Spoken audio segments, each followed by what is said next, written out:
before London was a city, before it was an empire's heart, before it survived fires, plagues, bombs, and revolutions. This place was just a river bend.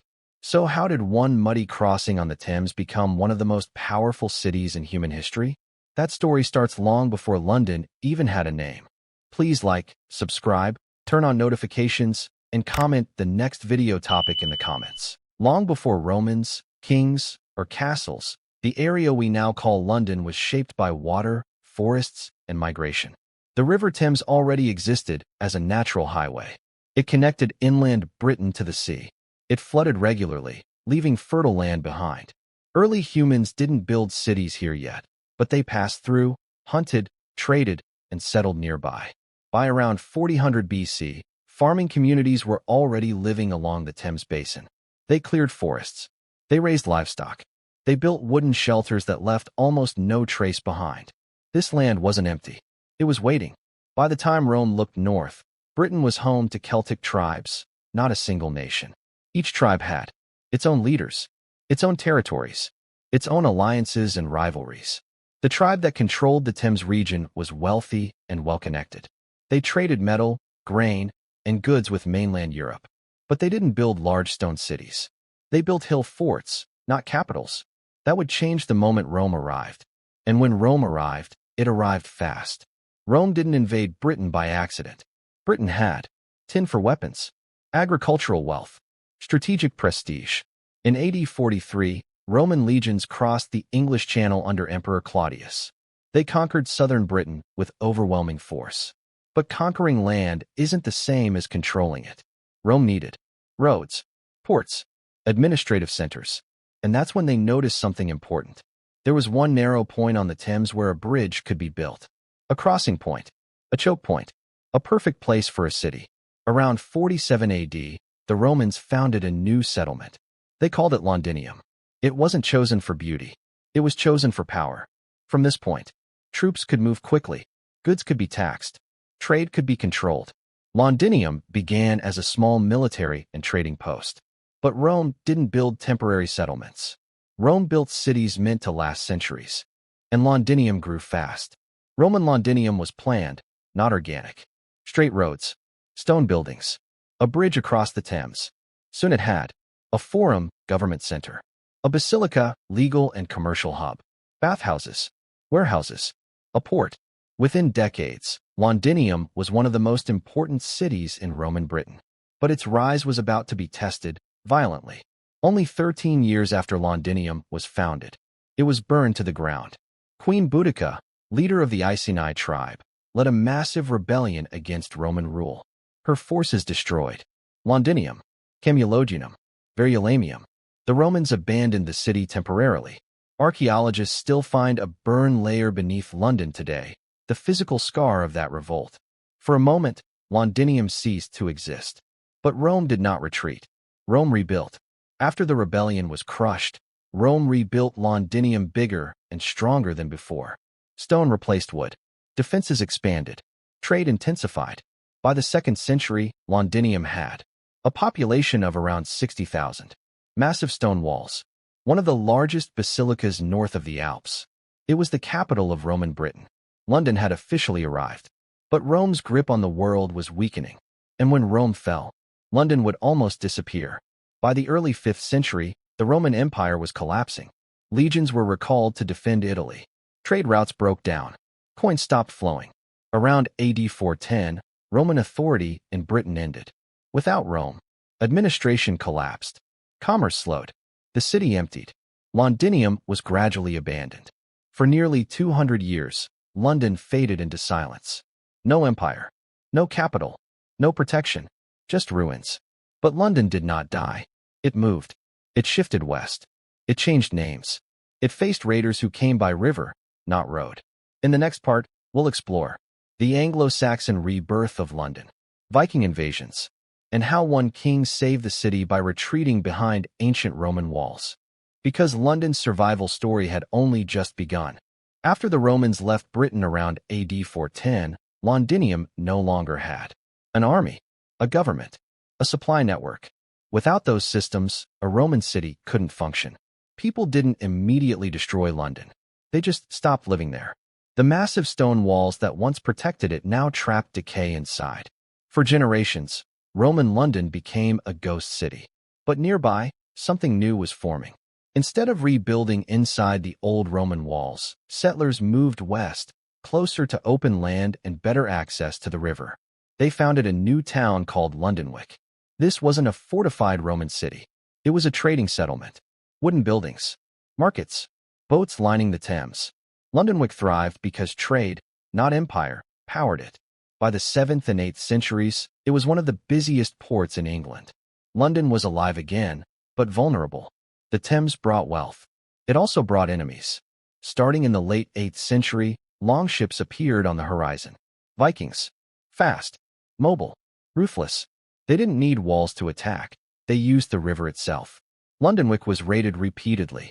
Each attack made one thing clear. An open trading town could not survive a world of raiders. London needed protection, and salvation came from an unexpected direction, the past. In 886, King Alfred the Great recaptured London from Viking control. But instead of rebuilding Londonwick, he made a bold decision. He moved the city back inside the old Roman walls. Those walls were centuries old, but still powerful. The settlement was renamed Londonburg, meaning fortified town. London was reborn as a defensive stronghold. The river was controlled. The walls were repaired. The city survived. This moment didn't just save London. It reshaped English history. With protection restored, London grew again. Trade returned. Crafts flourished. Population increased. By the early medieval period, London was becoming England's largest city. Its main trading hub. A political prize. Whoever controlled London held power. And that made it a target. In 1066, England faced invasion. William, Duke of Normandy, defeated the English king at the Battle of Hastings. But conquering England wasn't enough. William needed London. London resisted, briefly, then surrendered. On Christmas Day 1066, William was crowned king in Westminster Abbey. London was now Norman, and the Normans immediately began securing it. William didn't trust the city, so he built a fortress inside it. The White Tower, begun in the late 11th century, became the heart of what we now call the Tower of London. It served as a fortress, a royal residence, a prison, a symbol of dominance. London was no longer just surviving. It was becoming the center of royal authority. But with growth came new dangers. Overcrowding, disease, social tension. Medieval London was powerful and fragile. By the 12th and 13th centuries, London was booming. But it was densely packed, unsanitary, highly flammable. Most buildings were timber. Streets were narrow. Waste flowed openly. It was a city full of opportunity and constant risk. And then came disaster on a scale no one expected. In 1348, plague arrived. Within months, London was devastated. Between 1/3 and 1/2 of the population died. Entire neighborhoods emptied. Labor collapsed. Fear ruled daily life. But London didn't disappear. It adapted. Workers gained leverage. Social structures shifted. The old order cracked. Out of catastrophe, change emerged. In 1381, tensions exploded in the peasants' revolt. Rebels marched into London. Buildings were destroyed. Officials were executed. The city was shaken. London was no longer just a royal city. It was a political force, one that could challenge kings themselves. By the end of the medieval era, London was wealthy, crowded, dangerous, incredibly powerful. But the biggest transformation was still ahead. In the next part, we'll enter the Tudor explosion, the Reformation, the Great Plague, and the Great Fire that nearly erased London forever. Because London was about to be destroyed and rebuilt on an entirely new scale. By the late 15th century, London was bursting beyond its medieval walls. Trade expanded. Population exploded. Power centralized around the monarchy. When the Tudor dynasty began in 1485, London entered a new era. An era of ambition. An era of control. And an era of irreversible change. In the early 16th century, King Henry VIII made a decision that reshaped London forever. He broke from the Catholic Church. The Reformation wasn't just a religious event. It was an urban revolution. Monasteries were dissolved. Church lands were seized. Massive properties inside London were suddenly available. These lands were repurposed into palaces, housing, government buildings. London physically expanded. Power moved from church to state, and London became the center of that power. By the late 1500s, London was the largest city in Europe. Its population surged past 200,000 and kept growing. But the infrastructure did not keep up.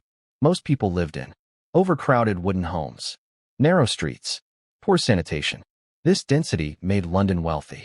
It also made it deadly. Plague never truly left London. It returned in waves. The most devastating outbreak came in 1665. The Great Plague killed an estimated 100,000 people, roughly a quarter of the city. Houses were sealed. Red crosses marked doors. Entire neighborhoods shut down. London froze in fear. But worse was coming. 1 year later, in September 1666, a fire started in a bakery. The city was dry. Buildings were wooden. Wind pushed flames forward. For 4 days, the fire raged. It destroyed around 80% of London, over 13,000 homes, nearly all medieval landmarks. The old city vanished. London stood in ruins. London had a rare opportunity. It could rebuild exactly as before, or reinvent itself. The second option won. Rebuilding laws banned timber construction. Stone and brick replaced wood. Streets were widened. Fire prevention became a priority, and a new architectural vision emerged. Architect Christopher Wren became the face of London's rebirth. He redesigned St. Paul's Cathedral, dozens of churches, key civic buildings. The new London was safer, more organized, more monumental. It looked forward, not backward. London was no longer just surviving disaster. It was mastering it. Even as London rebuilt physically, it fractured politically. In the mid-1600s, England fell into civil war.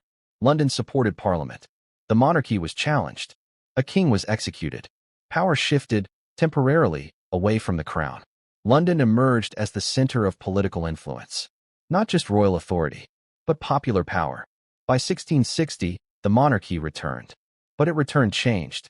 London had proven it could resist kings, recover from catastrophe, shape the nation's future.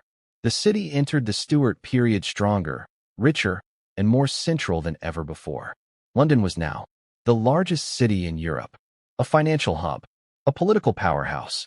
But its greatest transformation was still coming. In the next part, we'll see the rise of empire, the Industrial Revolution, explosive population growth, and the invention of modern infrastructure. Because London was about to become the capital of the world. By the early 1700s, London had recovered from fire, plague, and political chaos. Now it entered a period of confidence. This was the Georgian era, defined by stability, trade, expansion. London's population passed 600,000, making it one of the largest cities in the world. Money flowed through the city. So did people. London became the financial heart of Britain's expanding empire. Banks, insurance firms, and trading houses grew rapidly. The city controlled shipping routes, colonial trade, global credit. The Thames became one of the busiest rivers on Earth. Goods arrived from every continent. London wasn't just rich, it was connected. As Britain expanded overseas, London became the empire's brain. Decisions made in London affected India, Africa, the Caribbean, North America. Maps, trade records, and military plans flowed through London offices. The city shaped global history, often without seeing the consequences. But inside the city, pressure was building. In the late 1700s and early 1800s, industrialization transformed London. Factories appeared. Jobs multiplied. People flooded in from rural areas. London's population exploded past 1 million by 1800. But infrastructure could not keep up. Industrial London was a city of extremes. Wealth and poverty existed side by side. Many lived in overcrowded slums, poorly ventilated housing, streets filled with waste. The Thames became dangerously polluted. Disease spread quickly. Life expectancy dropped in working-class neighborhoods. London was powerful, but fragile. By the mid-1800s, London faced a choice. Either modernize at scale, or collapse under its own growth. The city chose modernization. What followed was one of the greatest infrastructure transformations in history. London began building systems that cities still rely on today. This included underground sewer networks, clean water systems, public transportation. In 1863, London opened the world's first underground railway. The London Underground changed urban life forever. Movement became faster. The city became larger, but more connected. The Victorian era reshaped London's skyline. Major projects included Tower Bridge, expansion of rail terminals, new museums and public buildings. These structures symbolized confidence and progress. London looked like the capital of the future. Industrial life also sparked social reform. Public health laws were introduced. Child labor began to be regulated. Education expanded. London slowly became safer, cleaner, and more livable. But inequality remained deeply rooted. By the dawn of the 20th century, London stood at its peak. It was the largest city on Earth, the capital of a global empire, a symbol of progress. But the century ahead would bring 2 world wars, the collapse of empire, destruction from the sky. London would be tested like never before. By 1900, London's population had grown beyond 6.5 million. It was the financial center of the world, the heart of a vast empire, a symbol of industrial power. Electric lights, telephones, and motor vehicles were beginning to appear. London felt unstoppable. But beneath the surface, global tensions were rising. When World War I began in 1914, London was drawn directly into the conflict. For the first time, the civilian population became a target. Air raids reached the city. Zeppelin attacks introduced a new fear, war from the sky. Though damage was limited, the psychological impact was profound. The idea that London was untouchable was gone. World War I changed London's society. Women entered the workforce in large numbers. Class divisions became more visible. Returning soldiers struggled to reintegrate. London mourned, but it also modernized. Between the wars, London experienced contrast. On one hand, cultural growth, new music, fashion, and entertainment. On the other, economic instability, housing shortages, rising global tension. The city felt like it was waiting for something. That something arrived in 1939. World War II brought destruction on an unprecedented scale. London became a primary target for German bombing. From 1940 to 1941, the city endured the Blitz. Night after night, bombs fell on residential neighborhoods. Fires spread across the city. Landmarks were damaged or destroyed. Thousands were killed. Millions were displaced. Yet London did not fall. Londoners adapted. They slept in underground stations, basements, makeshift shelters. Daily life continued under constant threat. The city developed a reputation for resilience, not because it was fearless, but because it endured. By the end of World War II, large areas of London lay in ruins. Infrastructure was severely damaged. The empire that had supported the city was weakening. Victory came, but at a massive cost. London survived the war, but it would never be the same again. The war ended, but London faced a new challenge. How do you rebuild a destroyed city, a collapsing empire, a changing population? The next chapter is about recovery, immigration, and reinvention. When World War II ended, London was exhausted. Entire neighborhoods were flattened. Housing was scarce. Food was rationed. Infrastructure was damaged beyond quick repair. Yet despite the destruction, there was optimism. The war had proven something important. London could survive almost anything. Now it had to rebuild. The British government launched massive reconstruction programs. Key priorities included housing for displaced families, modern transportation, public health improvements. Large housing estates replaced bombed-out districts. Concrete became the dominant building material. Speed mattered more than beauty. London was being rebuilt for survival, not elegance. Post-war London became the testing ground for a new idea, the welfare state. Healthcare became publicly accessible. Social housing expanded. Education opportunities widened. London shifted from an imperial capital to a social experiment. The city was no longer just serving the elite. It was being reshaped for ordinary people. As London rebuilt, the British Empire began to dissolve. Colonies gained independence. Trade patterns shifted. Global power moved away from Europe. London faced a difficult truth. It was no longer the center of the world by default. To survive, it had to reinvent itself. One of the most important transformations began quietly. Workers from the Caribbean, South Asia, Africa arrived to help rebuild the country. London became a destination. This migration reshaped the city's culture, food, language, and identity. For the first time in its history, London became truly multicultural. Change did not come easily. There were housing shortages, employment struggles, social tensions. But over time, something remarkable happened. London absorbed these influences. New neighborhoods formed. New cultures blended. New voices reshaped the city's rhythm. London didn't just accept change, it became defined by it. By the 1960s and 70s, music scenes exploded. Fashion became influential worldwide. Youth culture flourished. London became a cultural engine again, not through empire, but through creativity. But rebuilding the city physically wasn't enough. London now faced economic decline, crime waves, a struggling industrial base. Could the city survive globalization, or would it fade into history? At the same time, the world was changing. Manufacturing moved overseas. Technology replaced manual labor. Finance became global. London had two options: adapt or fall behind. The city chose adaptation. In the 1980s, London leaned fully into finance. Major reforms reshaped the economy. Restrictions on banking were lifted. International money flowed in. The City of London transformed into a global financial hub. Skyscrapers rose. Trading floors expanded. Capital moved at unprecedented speed. London wasn't making goods anymore. It was moving money. Nowhere symbolized this change more than Canary Wharf. Once abandoned docks were rebuilt into a modern financial district. What was once decay became glass, steel, and ambition.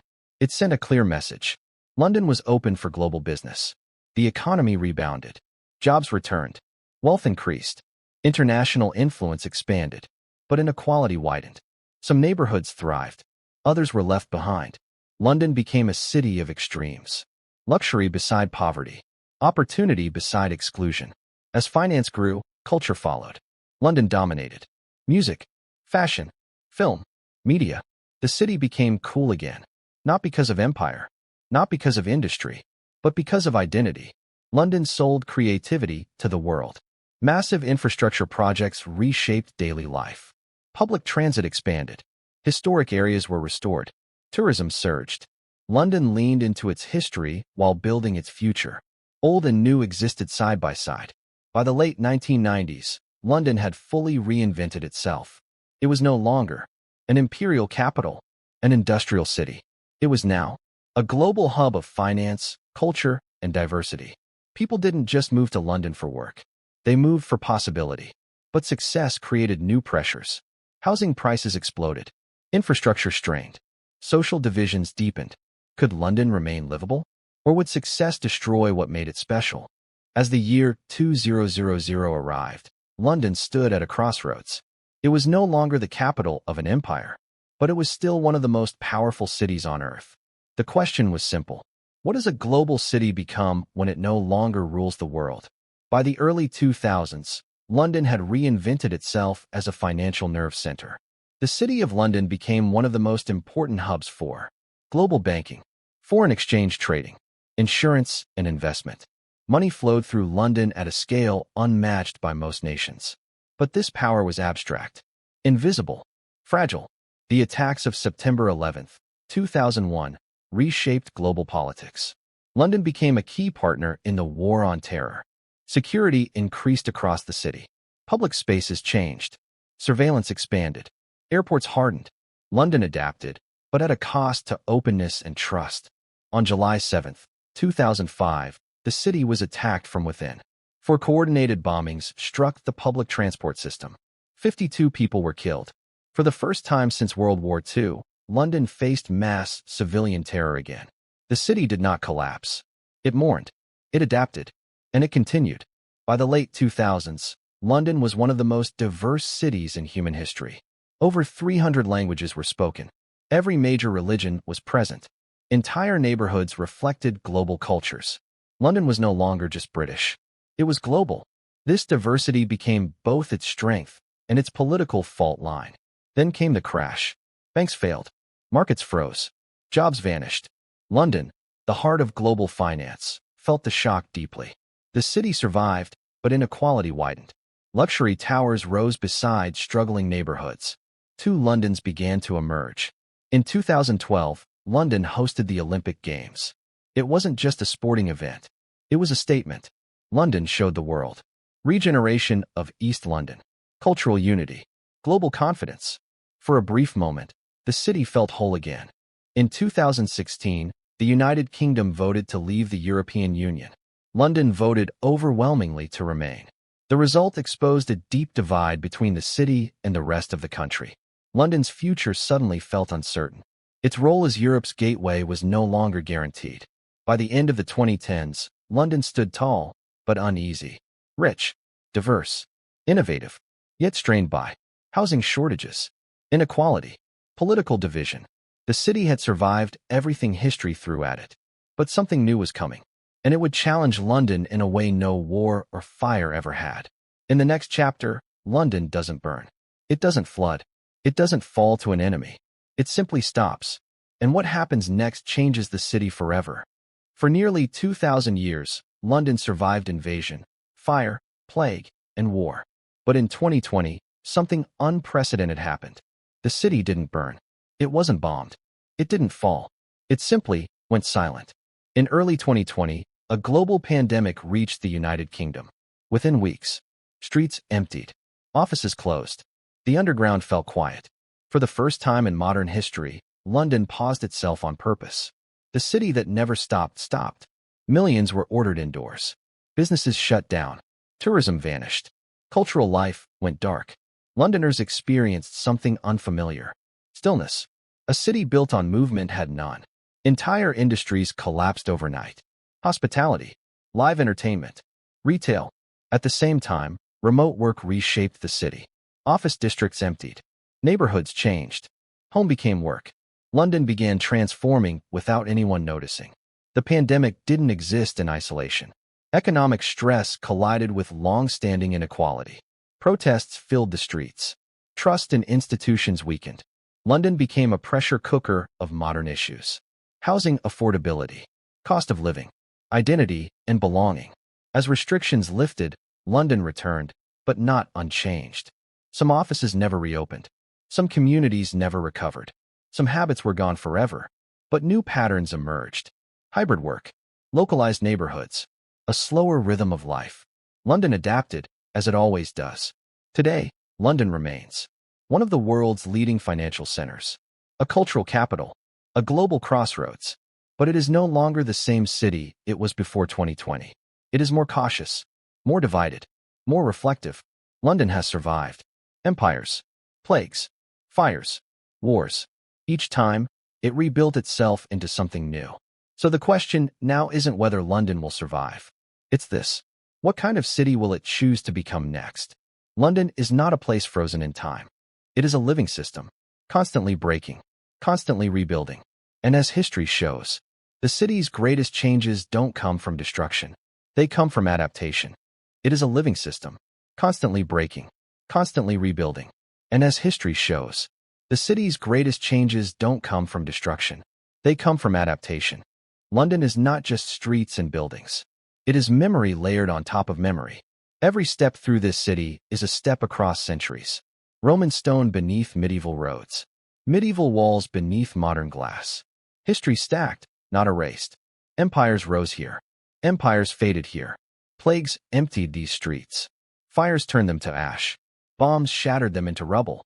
And every time, London came back. Not because it was untouched, but because it was changed. This city has never survived by standing still. It survives by becoming something new. A trading post became a capital. A medieval town became an empire's heart. An industrial giant became a global city. And now, a digital world is shaping it again. London teaches us something uncomfortable and powerful. That survival doesn't mean preserving the past. It means carrying it forward. The people who walked these streets before us didn't know how the story would end. They only knew that tomorrow had to be built. And now, the future of London belongs to the present moment, to the choices being made right now, by the people living here today. The city will change again. It always does. The only question is, what kind of London will we leave behind for the next 1,000 years? And when future generations walk these streets, what story will they tell about us? Don't forget to subscribe on your way out. See you next video.